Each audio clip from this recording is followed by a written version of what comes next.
அன்புள்ள பத்திரிகை சகோதரர்கள், மீடியா சகோதரர்கள் அனைவருக்கும் இனிய மாலை வணக்கம். மேடையில் அமர்ந்திருக்கும் எல்லாருக்கும் மாலை வணக்கம். இந்த ஒரு 2-3 வருஷமாகவே நம்ம இப்போ தேட்டருக்கு போய் படம்னு பார்த்தீங்கன்னா ரொம்ப ரத்தம், ஜாதி, மேல் ஜாதி, கீழ் ஜாதி, தாழ்வு, அந்த மாதிரியா நிறையா சோகமான படங்கள்லாம் நிறையா வந்துட்டே இருக்கும்போது எனக்கு ஒரு சின்ன ஐடியா ஒன்று தோணுச்சு. அந்த ஐடியா வந்து பிரபுதேவா மாஸ்டர்கிட்ட போய் சொல்கிறேன். இது எப்படின்னா, 2 ஹீரோ, ஒரு ஹீரோ வந்து டெட் பாடி, இன்னொரு ஹீரோ அந்த டெட் பாடியை தூக்கிட்டு போகிற இன்னொரு கேரக்டர். 2 ஹீரோ தான் ஒரு கதை. ஒரு சின்ன ஐடியா, ஒரு காமெடி அவுட்லைன் தோணுச்சு. அதை பிரபுதேவா மாஸ்டர்கிட்ட போய் சொல்கிறேன். அவர் ஃபுல் கதை கேட்டுட்டு அவர்கிட்ட என்ன சொல்கிறேன்னா, டெட் பாடியாக நடிக்கிறது இன்னொரு ஹீரோ, அந்த டெட் பாடியை தூக்கிட்டு போகிறது நீங்கள் அப்படின்னு சொல்கிறேன். அவர் மாஸ்டர் வந்து கதை கேட்டுட்டு, கதை சூப்பராக இருக்கு, நான் பண்ணுற சக்தி, பட் நான் டெட் பாடியாக நடிக்கிறேன் அப்படின்னு சொல்கிறாரு.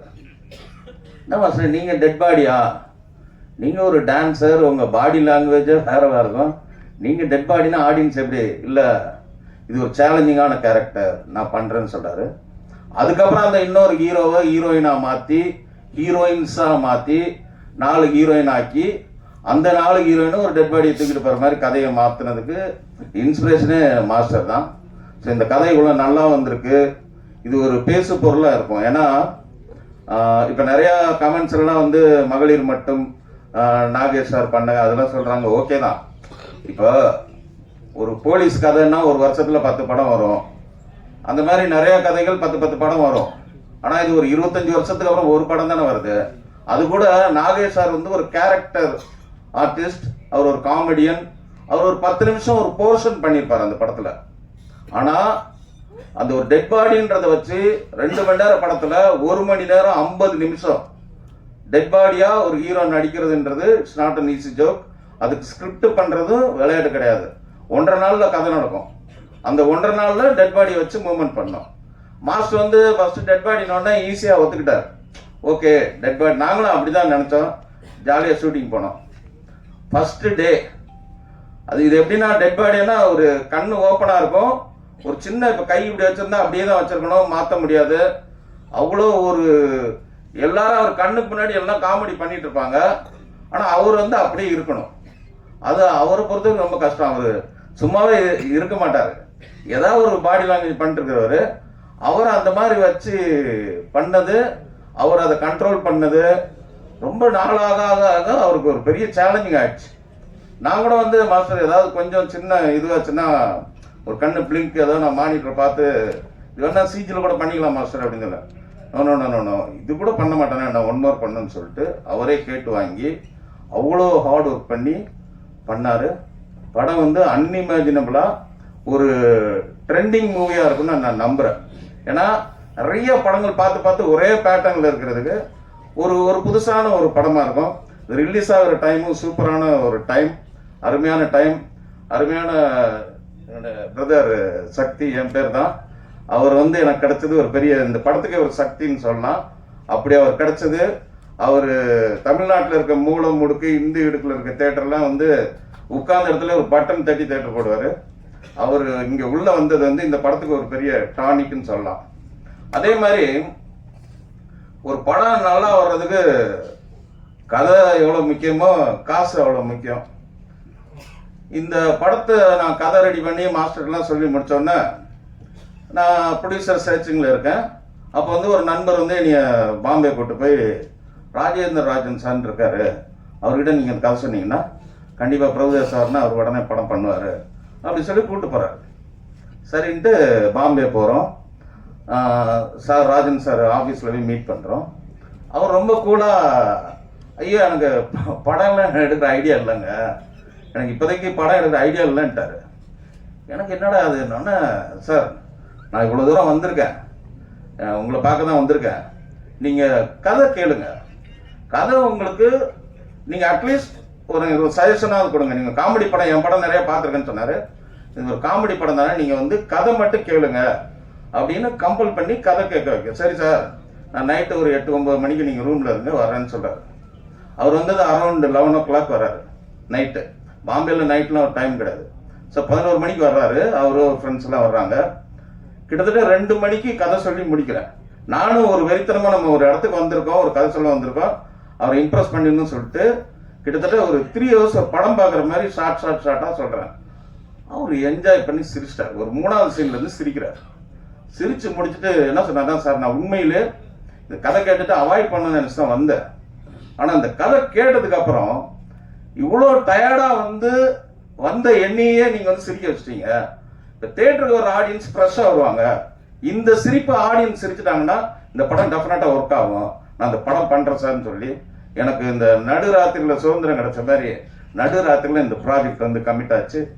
அன்னையிலிருந்து அந்த செகண்ட்லேருந்து கிட்டத்தட்ட 2 years கேட்டதும் கொடுப்பானே கிருஷ்ணா கிருஷ்ணன்ற மாதிரி நான் கேட்காமலே இந்த படத்துக்கு நிறைய விஷயத்தை அள்ளி கொடுத்தவர் ராஜேந்திர சார். நான் இந்த ஆர்டிஸ்ட் சொல்லுவேன், யோகி பாபு வேணும்னா வச்சுக்கலாம் சார், இல்லை ஆல்டர்னேட்டிவ் ஏன் வேணும்னா வச்சுக்கோங்க சார். ஒரு படம் நம்ம எடுத்தோன்னா ஜெயிக்கணும். நான் என்னோட தொழிலில் கிங்கு, அவரோட ஃப்ளாட் பிஸ்னஸில் அவர் கிங்கு. நான் சினிமா எடுத்தேன்னா நான் அதில் கிங்காக இருக்கணும், ஜெயிக்கணும். ஃபர்ஸ்ட்டு ஜெயிக்கிறதுக்கு நீங்கள் கதை நல்லா சொல்லிட்டீங்க, அப்போ நான் செலவு பண்ணாதான் படம் நல்லா வரும்னு சொல்லிட்டு இந்த கதை கொடைக்கானல்ல குற்றாலத்தில் நடக்கிற மாதிரி கதை. அவர் நினைச்சிருந்தா ஏங்க இது மெட்ராஸில் நடக்கலாம், பாண்டிச்சேரி நடக்கலாம்னு சொல்லலாம். சொன்னா கூட நான் மென்டலாக செட் ஆகிடுவேன். ஆனால் இல்லை, நம்ம என்ன சொன்னோமோ அதை தாண்டி செலவு பண்ணி சாங்ஸ் கூட அதே மாதிரி நம்ம கேட்டதுக்கு மேலேயே அவர் பண்ணதுனால தான் இன்னைக்கு இந்த படம் இவ்வளோ சிறப்பாக வந்திருக்குன்னா கதை மட்டும் கிடையாது, அவரோட இன்வெஸ்ட்மெண்ட், இந்த ப்ராஜெக்டை அவர் லவ் பண்ணு, அவரோட ட்ரஸ்ட். சாங் ரெக்கார்ட் பண்ணிட்டோம். ரெக்கார்ட் பண்ணதுக்கப்புறம் ஷூட்டிங் போகிறோன்னா இல்லை இந்த சாங்கை நீங்கள் ரஃபாக ஷூட் பண்ணுங்க, அதுக்கு ஒரு மானிட்டர் மாதிரி எடுங்க, அதுக்கு 1 லட்ச ரூபா செலவு பண்ணுங்கன்னு டம்மியாக டான்சர்ஸ் வச்சு பூபதி மாஸ்டர் வச்சு அந்த சாங்கை ஷூட் பண்ணிட்டு அப்புறம் போங்கன்னு சொல்றாரு. இந்த மாதிரி ஒரு ப்ரொடியூசர் எனக்கு தெரிஞ்சு, எனக்கு ஒரு என்கரேஜ் பண்ணுற ஒரு ப்ரொடியூசர் இதான் எனக்கு தெரிஞ்சு ஃபர்ஸ்ட் டைம். Thank you sir. அதே மாதிரி இந்த படத்தில் மாஸ்டரை பற்றி சொல்லவே வேண்டியதில்லை. அவர் இது எனக்கு 3வது படம். எங்கள் 2 பேருக்கும் கண்ணா பின்னான்னு அண்டர்ஸ்டாண்டிங் இருக்கு. வார்த்தை புதுசாக இருக்கு. ஸோ அவர் சொல்லும்போது நான் புரிஞ்சுக்க, நான் சொல்கிறேன் அவர் புரிஞ்சுக்காரு. அவ்வளோ அண்டர்ஸ்டாண்டிங் இருக்கனால ஒரு டைரக்டருக்கும் ஹீரோக்கும் அண்டர்ஸ்டாண்டிங் இருந்தால் படம் நல்லா வரும். அந்த ஆங்கிளில் இது சூப்பர். அதுக்கப்புறம் மடோனா, அவங்கள நான் ஷூட்டிங்கில் டான் தான் கூப்பிடுவேன். ஏன்னா ஒரு தடவை மைக்கில் மடோனா கூப்பிடுங்க அப்படின்னு சொன்னா அவங்க சார் மடோனான்னு இந்த மடோனாங்கிறது மைக்கில் சொல்ல வேண்டாம்னா அதுக்கப்புறம் நான் டான் தான் கூப்பிடுவேன். இந்த படத்தில் உண்மையிலே டான் மாதிரி பண்ணியிருக்காங்க. Super performance, excellent. அவங்களாம் தமிழ் சினிமாவில் ரெகுலராக நிறையா படம் பண்ணணும். அதுக்கு இந்த படம் ஒரு பெரிய பிளாட்ஃபார்மாக இருக்குன்னு நான் நம்புகிறேன்.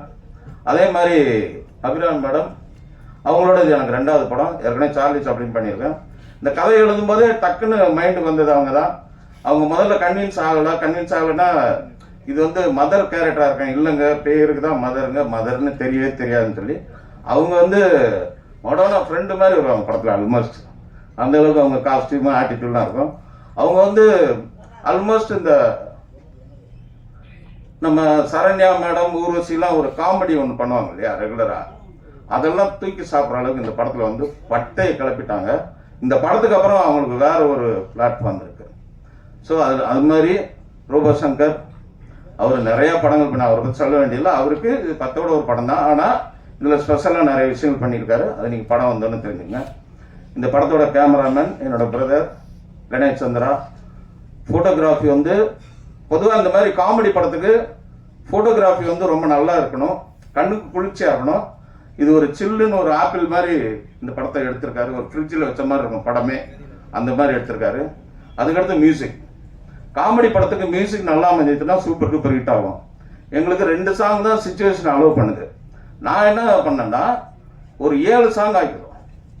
விட்டா ஒரு 5 இடத்துல போட்டுருவோம். ரீரெக்கார்டிங் பதிலாக பாட்டு அப்படின்னு சொல்லிட்டு அஸ்வினோட உட்காந்து அவ்வளோ ஹார்ட் ஒர்க் பண்ணி கிட்டத்தட்ட 1 year பேசிட்டே இருப்போம். அப்படி உருவாக்கப்பட்ட பாடல்கள். அதுக்கு ஜி மியூசிக் கிடைச்சது எங்களுக்கு ஒரு பெரிய ப்ளஸ். ஜி ராஜுக்கும் என்னோட நன்றி தெரிவிச்சுக்கிறேன்.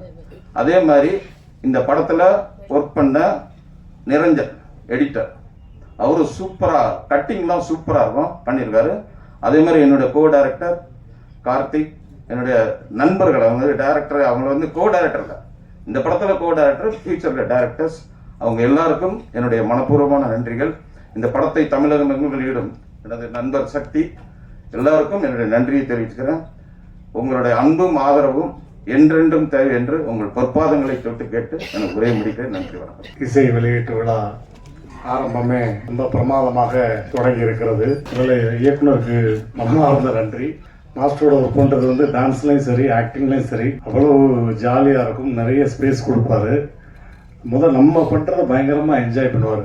அதுதான் மாஸ்டருடைய ப்ளஸ்ஸு. வேறு லெவலுங்க, சூப்பருங்க, ஐயோ சான்ஸே இல்லைங்க அப்படின்னு அந்தளவுக்கு என்ஜாய் பண்ணுவார் மாஸ்டர். ஸோ ரொம்ப ரொம்ப நன்றி மாஸ்டர், உங்களோட ஒர்க் பண்ணது. அண்ட் ஹோல் டீம் என்னோட மனமார்ந்த நன்றி. கண்டிப்பாக இது வந்து ஃபேமிலியாக நீங்கள் வந்து என்ஜாய் பண்ணி பார்க்குற அளவுக்கு ரொம்ப சூப்பரான ஒரு படம். அடுத்த வாரம் ரிலீஸ் ஆகுது. டெஃபினட்டாக தேட்டருக்கு போங்க, உங்களை 100% ஃபுல்ஃபில் பண்ணும். ஸோ தேங்க்யூ ப்ரெஸ் பீப்புள், எல்லாருக்கும் நன்றி. தேங்க்யூ.